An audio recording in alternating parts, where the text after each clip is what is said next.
Have you ever noticed that some people never seem to panic when something breaks? A leaking pipe, a frozen computer, a broken relationship, a sudden problem at work. While everyone else feels overwhelmed, they become strangely calm. It's easy to assume they're simply smarter or naturally gifted. But psychology tells a very different story. Because what you're seeing isn't just intelligence. It's a particular way the brain has learned to respond to uncertainty. And once you understand that pattern, you'll never look at problem solvers the same way again. Most people don't actually fear problems. They fear not knowing what to do next. The human brain is designed to predict. Every second, it quietly asks, what happens next? When the answer disappears, your nervous system notices immediately. That's why unexpected problems feel larger than they really are. A flat tire before work, an error message on your laptop, a difficult conversation that suddenly turns emotional. The uncertainty itself becomes stressful. Some people freeze. Some avoid. Some blame. Others convince themselves they're simply bad at fixing things. Over time, that belief becomes part of their identity.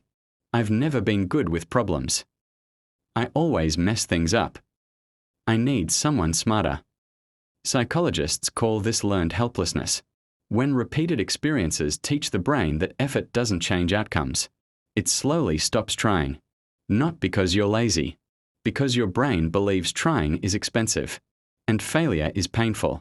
But then there are people who seem completely different. They rarely panic. They rarely say, "This is impossible." Instead, they immediately begin asking questions. What changed? Where did it start?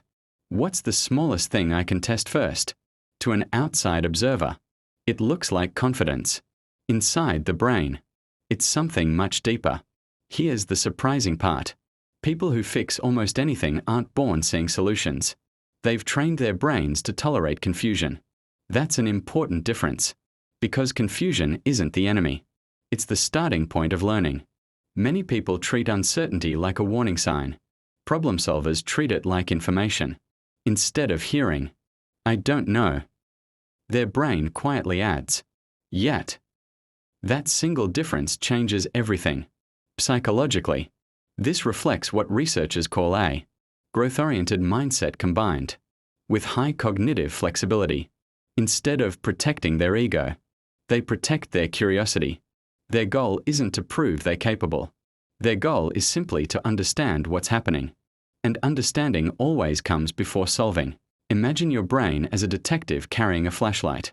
The flashlight can only illuminate one small area at a time. Most people expect the entire room to light up instantly.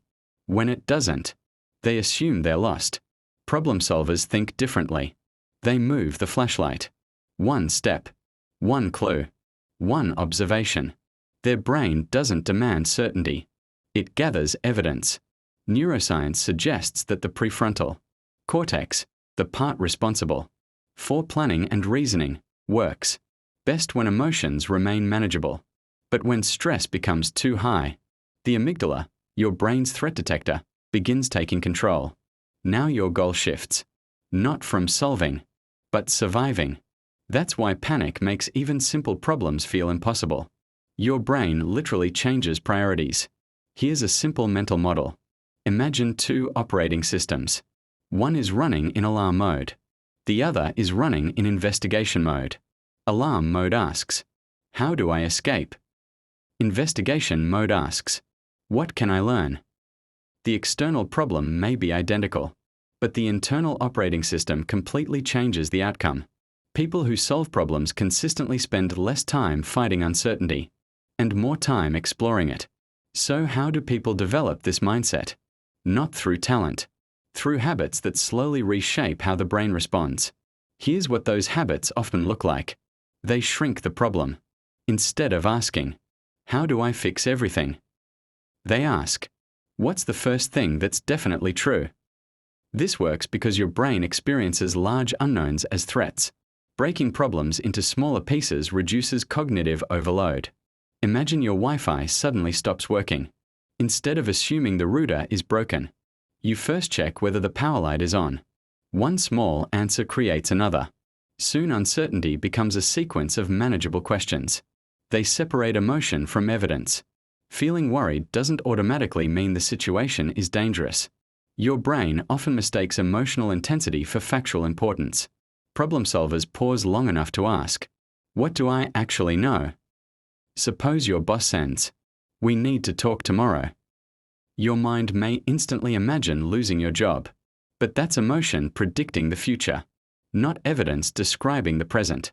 Separating those two protects clearer thinking. They expect mistakes. This sounds simple, but psychologically, it's powerful. When mistakes feel unacceptable, your brain avoids experimenting. When mistakes become expected, curiosity increases. Think about someone repairing an old bicycle. They don't expect the first adjustment to work perfectly. Each failed attempt becomes information, not proof of incompetence. That shift keeps motivation alive. Because every mistake reduces uncertainty. They build mental models instead of memorizing answers. People who fix many things rarely know every solution. Instead, they understand patterns. A mechanic doesn't memorize every engine problem.